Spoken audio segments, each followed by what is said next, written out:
Every time you burn a bridge, you gotta pay that toll. It's Cadillac Queen. So let me in. But I'm feeling like I'm all alone, Why is this world so 1994 Pontiac Bonnieville 3800. Like call that motor the 38 Special. Anyway, YouTube, as y'all can see what we're doing, we're changing the pin. It's the old pin right here, the old gasket. New pin, the new gasket, the Velcro right there with the guides. So they hold up in the better gasket than there. I see that's all toe up. Easy pin to take down, man. You ain't gotta lift up the motor, none of that. I'm gonna take y'all up under there in a minute and show y'all what it is. But y'all can see that was all dented up, binged up, and leaky. This the new one, them.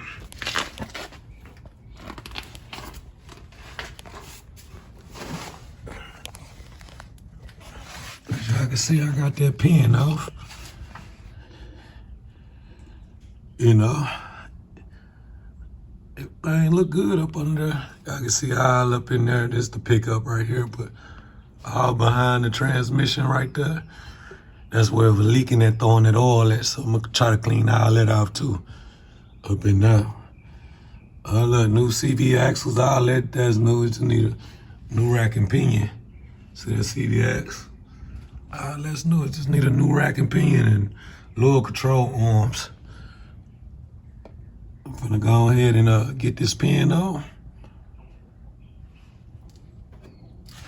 And we're gonna go from there, the gasket and the pin on. Y'all remember when I did the transmission with the plug on there, the drain plug? That pin is, I actually got a new transmission gasket because I reused the old gasket. But right now we're gonna do the oil pin and then we can always go back and put the new transmission gasket on that. One more thing with the oil pin I gotta do. All right, YouTube, as y'all can see, this is the new oil pin. And this is the oil pressure and level sensor that goes in there. So this is actually new before I replaced it already. I just cleaned it off and we're reusing it. It screws in right on the side. This is where to throw your oil pressure lever off if this thing go bad.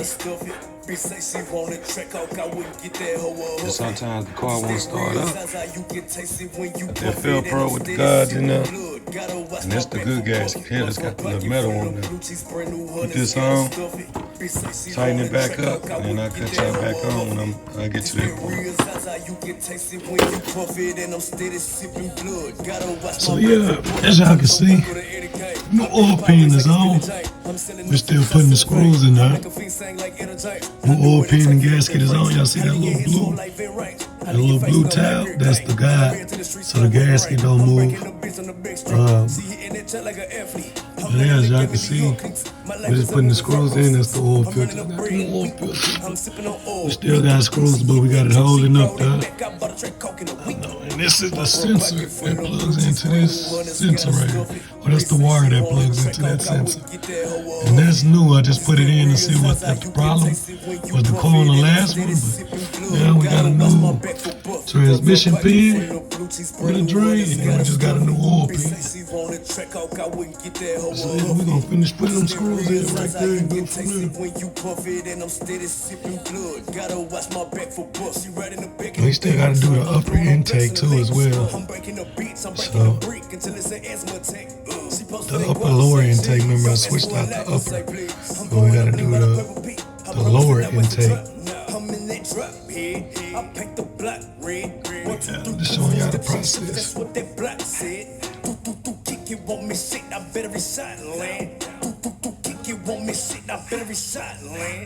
That's the transmission cover right there that covers up that flex plate where y'all see the teeth. So yeah, that would be covered up. Man, y'all see all those oil spots? That's from when it was leaking, when the oil pan was leaking. All it was doing was running that oil everywhere. And I can clean all that out real good. I'm good from there. Alright, YouTube. As y'all can see, oil pan is in. See, Tighten up all the way around. Put new oil filter in now. New gasket on. New oil pan. All the way around. Pan came with a oil drain screw, new one. Put the flex plate cover back on.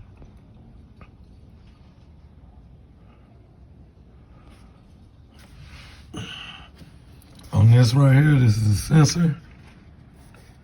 I think I'm gonna put me some plumber's tape on there, on the threads, so it don't leak, even though it got a brass washer in there. Just on the end of them threads, I'm gonna put some plumber's tape on there. I don't want no leaks. Yep, and that's that. Put some oil in it, which this oil gonna come right back out. Then I think I'm gonna do an engine flush. Put some engine flush in there and drain it again. But first I gotta change the lower intake so cooling gonna get back in that oil. So that'll be my time to drain it, put some engine flush in it, then put some fresh oil in there after I finish the lower intake. Right here on this sensor, I think I'm gonna find my plumber's tape. Of course, when I'm looking for that plumber's tape, I can't ever find it, man. I got a couple of rolls of it. Let me try to find that child and put that plumber's tape on it and tighten that up. Plug this wire horn that's in it and put some oil in it and see what it do. All right, child. I'm gonna make y'all bored. I found the plumber's tape. So the last two threads on this sensor, I mean, with it being a new oil pan and everything, I'm gonna go ahead and put threads in this while I'm down here. And while that oil pan is still brand new and clean, so I won't have to worry about this thing getting all leaky. Cause this leak, that's gonna make this oil pan nasty, fuck up driveways and the whole 9 yards. So, this shit costs like $2.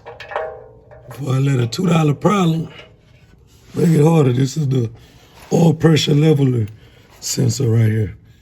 But the last two threads, I'm finna Loctite it.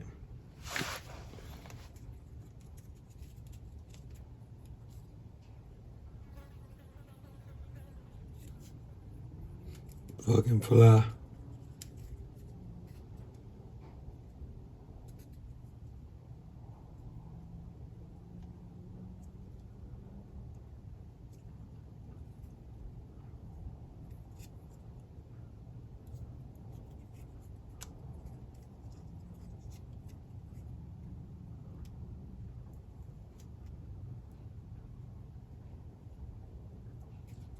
I'm just gonna get these last threads.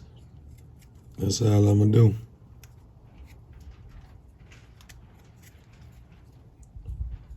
I ain't gonna thread the whole thing now. It's them last couple of threads, know what I'm talking about?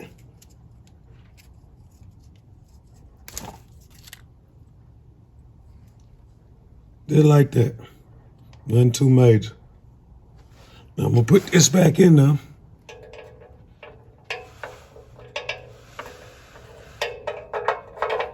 It's a 1994, y'all.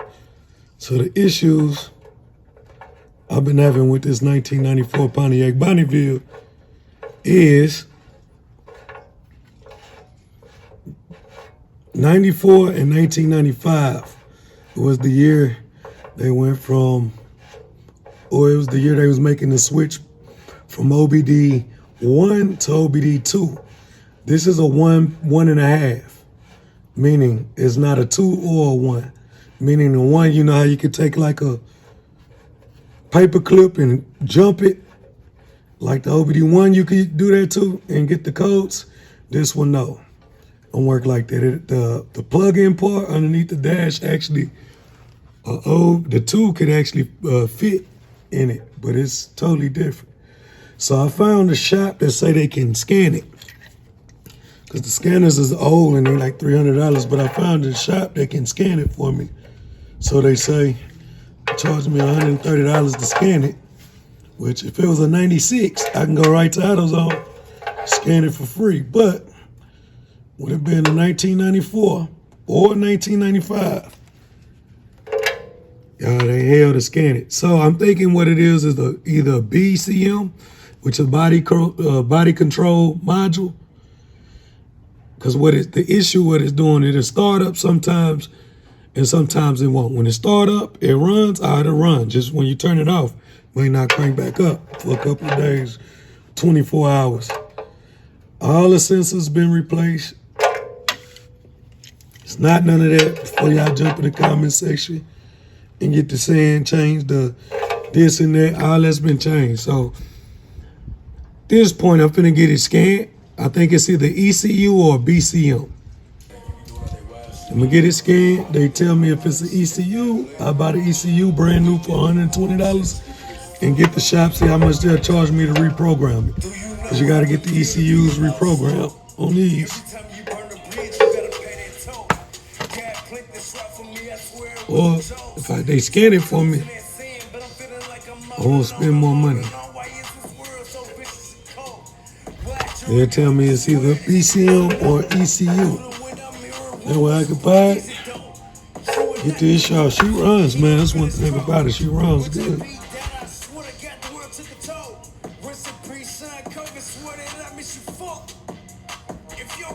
She runs good when she runs. Just the issue is the starting issue. She runs good when she decides to crank up.